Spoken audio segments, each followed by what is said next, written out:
નમસ્કાર મિત્રો, આપનું સ્વાગત છે ખેડૂત વિકાસ યુટ્યુબ ચેનલમાં। મિત્રો, આજના આ વિડીયોની અંદર આપણે આજનું જે બજાર છે એમાં વધારો થયો કે પછી ઘટાડો અને કપાસ બજારમાં આગામી દિવસોમાં કઈ રીતની બજાર રહેશે અને સાથે સાથે કપાસને લઈને મહત્વના સમાચાર છે જેની સંપૂર્ણ માહિતી મેળવશું। તેથી ખાસ વિડીયોમાં છેલ્લે સુધી બન્યા રહેજો। વિડીયો પસંદ આવે તો લાઇક કરી દેજો, તમારા મિત્રોને શેર કરી દેજો અને જે મિત્રો આપણી ચેનલમાં નવા છે સબસ્ક્રાઇબ કરી બાજુમાં આવેલા બેલ આઇકનને પણ દબાવી દેજો, જેથી દરરોજના તાજા બજાર ભાવ અને એને લગતી માહિતી તમારા સુધી સૌથી પહેલા પહોંચતી રહે।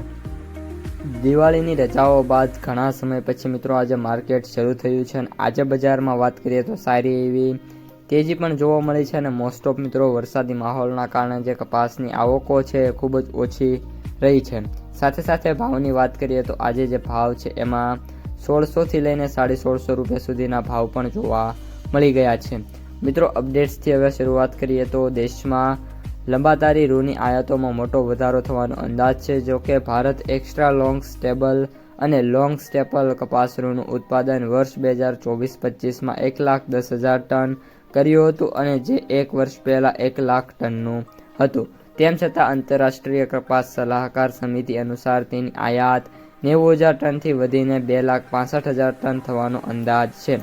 ભારતનું કપાસ વર્ષ ઓક્ટોબરથી સપ્ટેમ્બર સુધી ચાલે છે। જો કે સમિતિના આંકડા છે એ મિત્રો ઓગસ્ટ જુલાઈના આધારે હોય છે, જે વૈશ્વિક વલણોને ધ્યાનમાં રાખીને આ સપ્તાહે જાહેર કરાયેલા સ્પેશિયાલિસ્ટ કોટન રિપોર્ટમાં સમિતિએ જણાવ્યું છે કે વર્ષ 2024-25માં ભારત 1,10,000 ટન સાથે એક્સ્ટ્રા લોંગ સ્ટેપલ અને લોંગ સ્ટેબલ કપાસના લીંટ ઉત્પાદનમાં આગળ રહેવાનો અંદાજ છે। ત્યારબાદ ભારત પછી અમેરિકા, ઇજિપ્ત, ચીન અને ક્રમ આવે છે। ભારતનું ઉત્પાદન પેટર્ન પાછલી સિઝન સાથે સુસંગત છે, જ્યારે અમેરિકા અને ઇજિપ્તનું ઉત્પાદન 23-24 પછી ધીમી ગતિએ મિત્રો વધવાનો માર્ગ પર છે।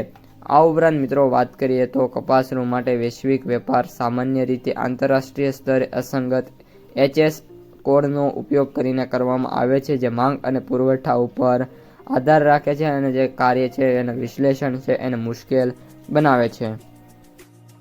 આ ઉપરાંત ફેબ્રુઆરી 2024માં સરકારે 32 મીમીથી વધુ લંબાઈવાળા કપાસની જે આયાત ડ્યુટી છે દૂર કરી હતી અને ભારતે તેના મોટાભાગના એક્સ્ટ્રા લોંગ સ્ટેપલ અને લોંગ સ્ટેબલ જે કપાસ છે એ ઇજિપ્ત અને અમેરિકાથી આયાત કરે છે અને ઓગસ્ટ-ડિસેમ્બર સુધીમાં તમામ કાચા કપાસમાંથી આયાત ડ્યુટી દૂર કરવામાં આવી હતી, જે એક ફેક્ટર મિત્રો અત્યારે ખૂબ જ ટ્રેન્ડિંગમાં છે।